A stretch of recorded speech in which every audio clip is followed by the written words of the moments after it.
Hey guys, welcome to StockScope. Today I'm going to discuss with you all the recent situation of the pharmaceutical sector of India. Yes, it's all over the news. After all, the Nifty Pharma index was down up to minus 5.06% till Friday afternoon this week. And just today, it has shown a sharp and significant fall of around minus 2%. In this video, we will see the reasons behind this sudden fall, how the major stocks are performing, opportunities for investment in Indian pharma sector, and the future prospects of this sector. So come on, let's start.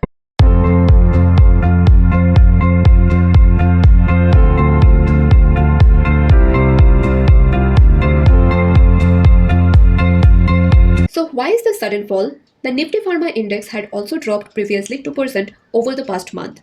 But we are concerned mainly about this sharp, widespread decline impacting the entire sector index as well as individual company stocks following the announcement of steep tariffs by US President Donald Trump. He announced a huge new tax on certain medicines imported into the United States. The news immediately scared investors. Let's make it really simple. Suppose you own a bakery in India and your biggest customer is a large coffee shop chain in the US that buys half of all the cakes you bake. Suddenly, the US government announces that to bring your cakes into the country, the coffee shop will have to pay 100% tax. This means the price of your cake effectively doubles for them. The coffee shop would likely stop buying from you or buy much less, and your business would suffer. This is exactly what investors feared would happen to Indian drug companies. The US is the single largest customer for India's pharmaceutical industry, buying about 31 to 35% of all the medicines India exports. Any threat to this business relationship causes major concern. Now, let's see how has the market reacted. The reaction was immediate and negative, of course. As soon as the news broke, people started selling their shares in pharma companies, causing prices to drop sharply. Shares of major companies like Sun Pharma, Cipla, Dr. Reddy's, and Lupin fell by 2 to 5% or more. Among the most severely hit, there were GSK Pharmaceuticals. It is said that it experienced the most severe drop, which is around 7% or more. Cipla, Divis Laboratories, and Ajanta Pharm. These leading companies saw their stock price fall between 5 to 6%. Aurobindo Pharma tumbled 5.37%. Sun Pharma, the stock fell 4.5% and touched its yearly low. And Kaplan Point Laboratories and Wockhardt, both stocks slipped by 4.5% each. Among other significant declines, we can name Dr. Reddy's Laboratories, which is dropped by 4.03%. Biocon experienced a 3.3% fall. Nacto Pharma, Laurus Labs, Alembic Pharma, these companies were among the top losers with declines between 3 to 4%. Well, this was a classic case of market panic where investors sell quickly because they are uncertain about the future. Now come, let's understand the Trump tariff on pharma a little better, shall we? President Trump's pharma tariff. To understand the situation better, let's break down the details of the new tariff plan. Number 1. What exactly is the new tax? President Trump announced a 100% tax on all branded and patented pharmaceutical products imported into the US. This new rule is set to begin on October 1, 2025. But this was not a complete surprise. After all, we have been warned in August that tariffs on drugs could go as high as 250%. Number 2. The crucial difference, branded versus generic drugs. This is the most important part of the story. The tariff is specifically for branded and patented drugs. What's the difference here? Branded or patented drugs. Think of this like a new invention. When a company creates a brand new drug, they get a patent, which means no one else can make or sell it for many years. These drugs are very expensive. An example would be a new cutting-edge cancer therapy. Now comes generic drugs. After the patent on a branded drug expires, other companies are allowed to make their own version. These are called generics. They work in the exact same way but are much, much cheaper. And India is known as the pharmacy of the world because it is the largest global supplier of affordable generic drugs. The Indian Pharmaceutical Alliance or IPA, which represents India's top drug companies, quickly clarified right after the announcement that the new 100% tariff does not apply to generic medicines at all. Also, we can say that there's no tariff on generic drugs because it will push the US healthcare costs higher as well.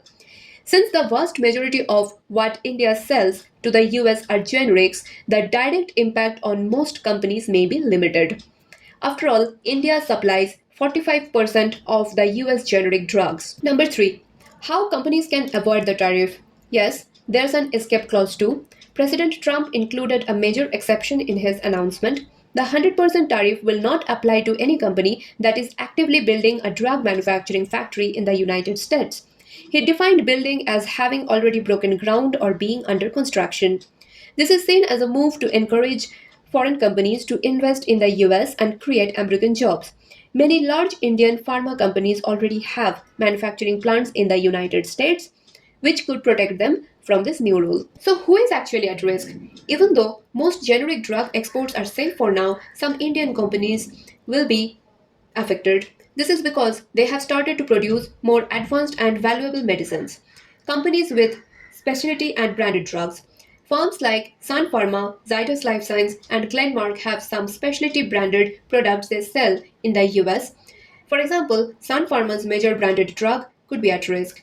Makers of biosimilars can be at risk. A biosimilar is like a generic version of a complex biological drug because they are often branded. Companies like Biocon that specialize in them could be impacted. Future uncertainty is also there. The biggest fear right now among investors is if this policy is successful, the US might expand the tariffs to include generic drugs in the future.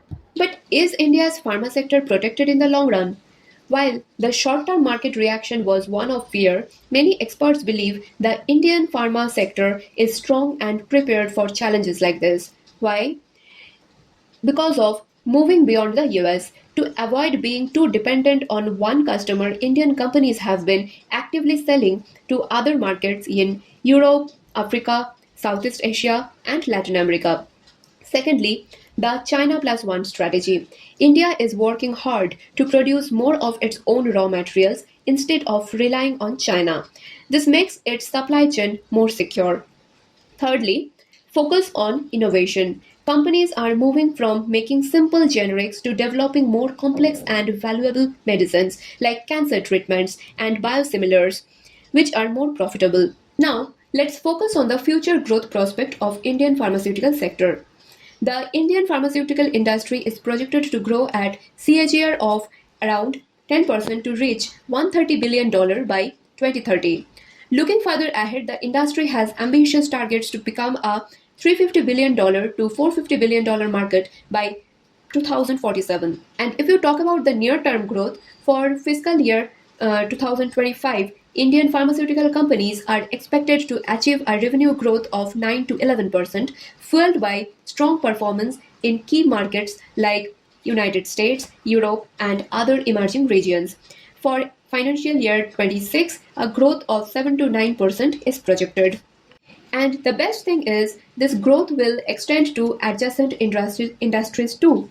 India's bioeconomy aims to reach around $300 billion by 2030, and the medical devices industry is targeted to grow from its current $11 billion valuation to $50 billion by 2030. As we have thoroughly discussed the prospects and challenges in the pharma sector of India, now it is time for me to keep my promise and give you the 5 Indian pharma stocks I am buying at this opportunity.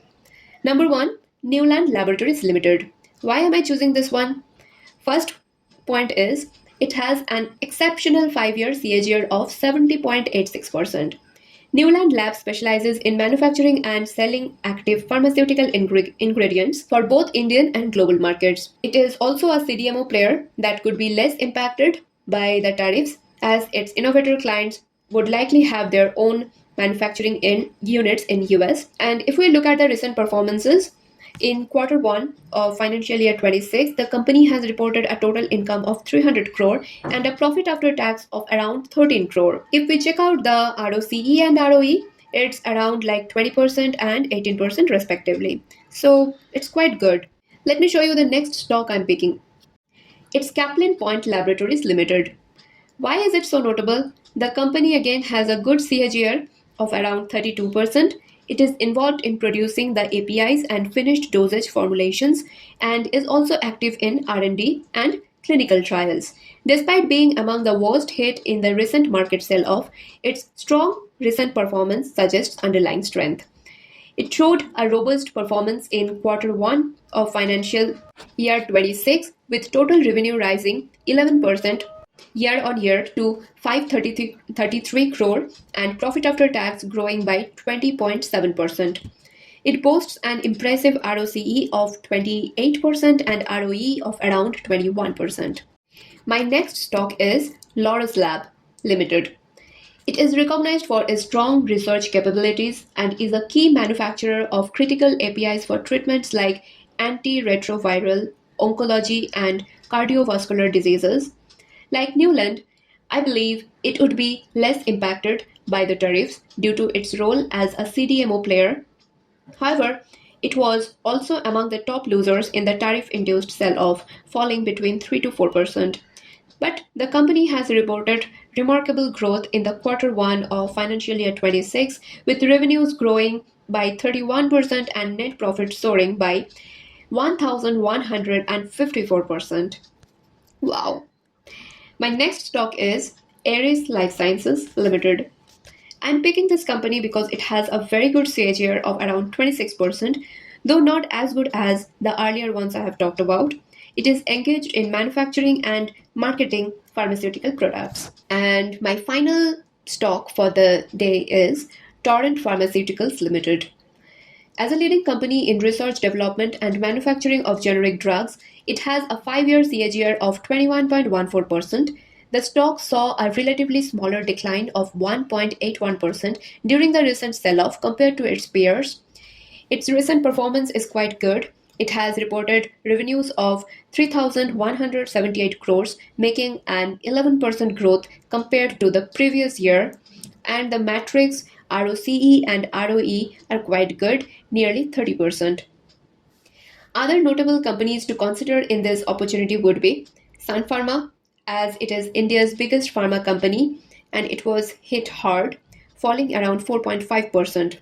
Also, you can focus on Biocon, as it is mainly working on innovation in areas like autoimmune diseases, and it makes it a key player in the industry's shift to high value products. If you like any of these stocks, I would suggest you to do your own research before investing any money in these stocks. This is not at all a stock recommendation. It's just that I'm thinking of choosing some of these companies as my personal multibagger. And on this note, this is it for today.